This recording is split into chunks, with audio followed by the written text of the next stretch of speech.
غالبا كده هتبقى اكتر مره بكلمكم على لوكال براند، وانا متحمسه جدا اني دخلت منتجين من البراند دي في الروتين بتاعي من مده، وبجد الكواليتي وكل حاجه كانت فوق ما انا متخيله.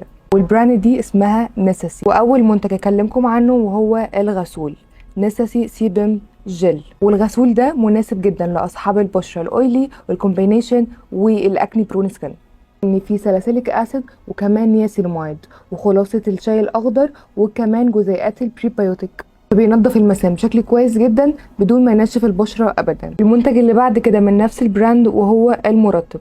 وبصراحه في الاول كنت خايفه ان هو يطلع لي حبوب، لان انا بشرتي بتبريك اوت بسهوله جدا خصوصا من المرطبات، بس الحمد لله ما طلعليش حبوب خالص، بالعكس كان بيرطب حلو جدا وكمان بيرمم حاجز البشره، لان فيه نياسيناميد والبانسينول والسكوالين. فعلا سعر المنتجات دي حلو جدا. جربتوا حاجه من البراند دي؟ اكتبوا لي في كومنت، وعايزه اعرف رايكم ايه في الحاجات اللي انتوا جربتوها.